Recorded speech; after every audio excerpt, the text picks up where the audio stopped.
Hello mga papsi, problema mo rin ba yung mga cracks ng bahay mo, yung butas-butas, or yung mga yung mga gilid ng aircon na pinagbutasan, 'di ba? Naglagay ka ng aircon. Ngayon lalagyan mo yung ngayon ng gilid kasi open yung gilid. So meron akong solusyon diyan. Meron akong in-order na foam spray. I-spray mo lang siya and then titigas na 'yon. Ngayon, ayun na yung magfi-fit doon sa gilid or doon sa mga cracks o doon sa mga butas na problema mo. So ngayon, ito tignan natin ah. So guys,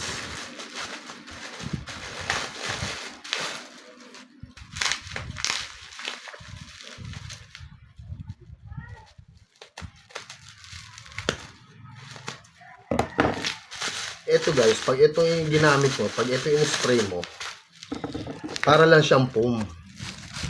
Pag tumagal na siya, titigas na yon.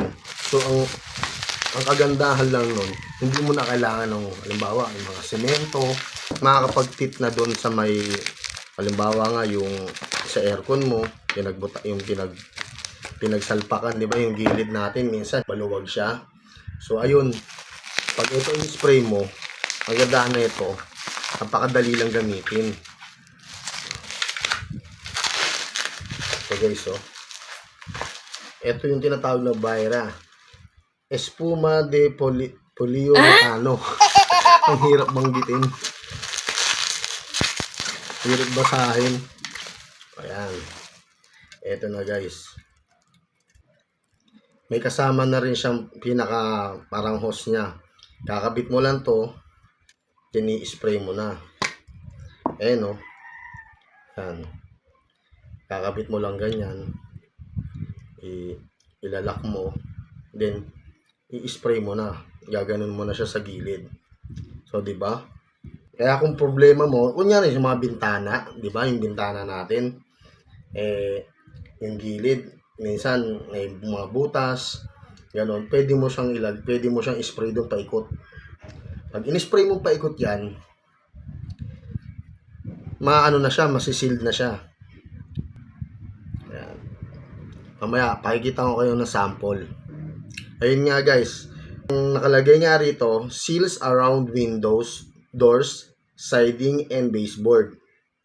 Peels cracks and joints, gaps around pipes, bends utility lines, and electrical outlets.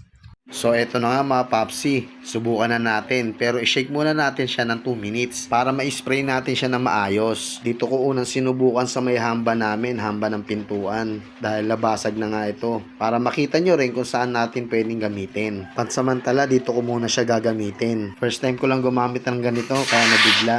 Kaya pag in-spray natin, dahan-dahan lang. Tansyahin lang natin yung pagbuga. Pero wala namang problema kung umapaw naman na ganyan mga papsi. Kasi pag tumigas siya, pwede natin siyang ikat. Kaya pag tumigas na siya, pwede na natin siyang linisin at ayusin. At ayan mga papsi, ayos na siya. Iintayin lang natin siyang tumigas, tsaka natin siya lilinisin.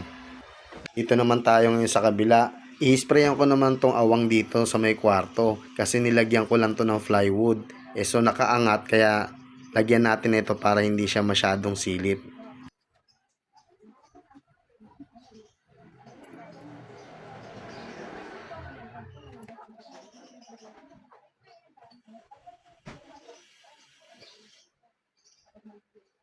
Kaya mga papsi, marami ka talagang pwedeng paggamitan nito. Alam nyo ba mga papsi na pwede nyo rin gamitin to sa mga wall ninyo? Na pag gumawa ka ng kwarto, nilagyan mo ng plywood at ito yung ginamit mong panggitna, parang soundproof na rin siya.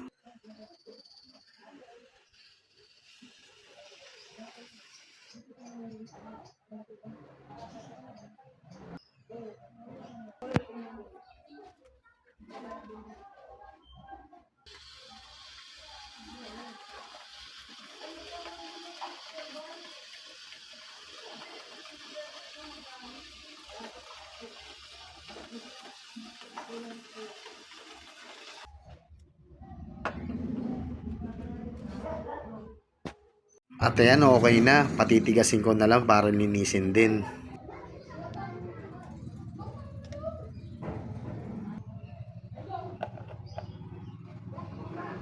Tignan nyo, habang tumatagal, habang tumutuyo siya, nag-i-expand siya. So mamaya ikakat ko na lang ito. Ito pa mga papsi, isa pang example na pwede natin paglagyan. Dahil hindi ko lang abot o wala akong hagdan, kaya pinakita ko na lang sa inyo. Mamaya lalagyan ko din to. So ayan guys. Kung gusto nyo rin ng ganito guys, ilalagay ko yung link dito sa yellow basket ko. I-click nyo na lang. Pwede nyo nang orderin. So paano? Thank you for watching.